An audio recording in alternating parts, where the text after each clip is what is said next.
Today I'd like to talk about memes. I know what you're thinking. Memes in a TED Talk? Really? But I think after examining them a little bit more closely, you'll see that memes are good for more than just a laugh to break the monotony of a Monday morning, and that they're actually a good form of communicative digital rhetoric. When you talk to an individual who was born and raised before the rise of the internet era, they often discredit memes as internet garbage. I think every time I've seen my grandmother recently, she always starts the conversation with, "Ryan, what's a meme?" The internet is a new and exciting place for her, and oftentimes when she doesn't understand something, she dismisses it as some weird trend that the kids are coming up with. So my answer to her every time is, "Granny, it's a meme," and then I come up with a simple definition so that she'll understand. But this last time, I really started to think and question if I knew my own understanding of what a meme was. Sure, I'm a 20-something who has spent his whole life with the web at his fingertips, and I've sent and received countless memes in my lifetime. But I started to question, do I really know what a meme was? So, like the true millennial that I am, I Googled it. After skimming through the articles that came up, I found what many consider to be the origin of the term meme. In 1974, Richard Dawkins published a book titled The Selfish Gene.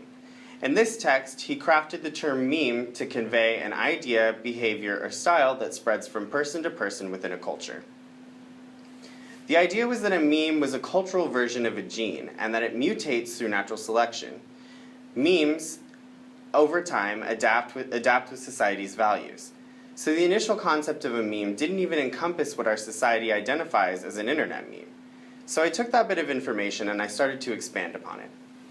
I began trying to fit my new understanding of what a meme was into digital rhetoric. What I concluded is that a meme has three defining characteristics of digital rhetoric: its ability and oftentimes encouragement of user interaction, its fluidity of meaning, and its remediation of users' previous understanding of what it means to view a picture and derive meaning from it.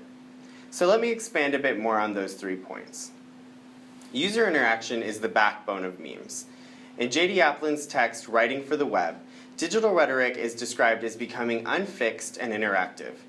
He later expands upon this concept of interaction, saying, "We know how to choose font sizes, and we have probably done some desktop publishing or just done a lot of writing and reading while looking at a computer screen, where we can make adjustments to the text we input and read. We sense that text on a screen is more dynamic and changeable, that we can question it and interact with it. Although Aplin is referring to written text specifically in a website or a blog, these concepts can be applied to a meme. When we are sent a meme or see one on a website that we're browsing, we know that the meme can be changed to fit our personal situation. In fact, that's become the purpose of memes. User interaction which creates viral sensations of a picture is the framework. Memes can be used on an individual basis to capture the mood of a situation that only your immediate group of friends would know, or in a broader sense, such as a company using a meme as a promotional tactic. Regardless of the user, a meme is incredibly adaptable and oftentimes indicative of the culture that surrounds it. This explains the rise of certain memes such as the feminist Ryan Gosling meme, as you can see here. Another aspect of the meme is the flexibility of its meaning.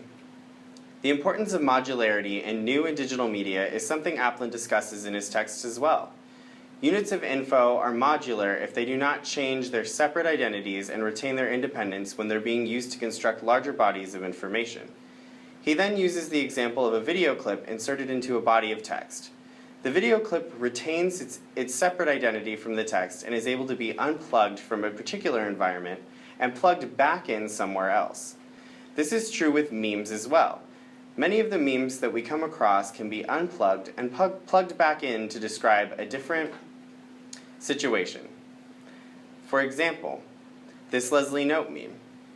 Each of these Facebook statuses have used this meme for a different purpose. The first status discusses the recent Supreme Court ruling of marriage equality. The user chose to express his support for the ruling and as a supplement added the meme. The second example encompasses an entirely different situation. Though not political, the meme still adds humor to both statuses and gives more depth to the meaning of each status. Memes are also flexible in the sense that every reader of a meme will bring a different perception to the image. If we look back at this example of the Leslie Note meme, different audience members are going to have different reactions based on a wide variety of situations. The most basic of these situations would be if the viewer has ever watched Parks and Recreation, the television show where this meme is from. If they haven't, they're probably just going to assume that they're looking at Amy Poehler doing some sort of sketch comedy show. If they have, they've attached their own understandings and feelings towards the show, Parks and Recreation, the character, Leslie Note, and the episode that this still is taken from. Each viewer will have a different view of the meme. This flexibility allows for a broader range of meaning and is difficult to achieve with written text alone. Finally, memes can be categorized by their remediation from our previous understanding of what it means to view a picture. In Susan H. Delagrange's text, The Technologies of Wonder, Rhetorical Practice in a Digital World, she discusses remediation as a form of technological increase that still holds aspect of the technology previously expanded upon. She uses the examples of family photos resembling portraits that were previously painted. The pose of the family remains the same, so as not to deviate too far from the original painting. But the medium has changed through technological innovation. The same sort of remediation can be applied to memes. Though not much in the way of technological innovation has happened with memes, as we are still looking at photos online, the remediation occurs in the way that we ask the viewer to view the meme. Many of the pictures used have been taken out of their original context and given new meaning depending upon the situation and text that accompanies the meme. A good example of this would be the Renaissance paintings memes. The original context of these paintings had religious connotations. After the image is revised to make the meme, the image then becomes a silly response. It has been completely removed from its original intention. This remediated meaning happens with virtually all memes, as many of these pictures are not intended to go viral as memes.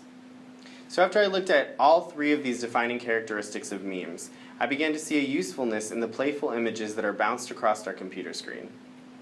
So even though they contain a humorous undertones, memes actually have a way of communicating a wider variety of emotions and understanding that strict text has the inability to do.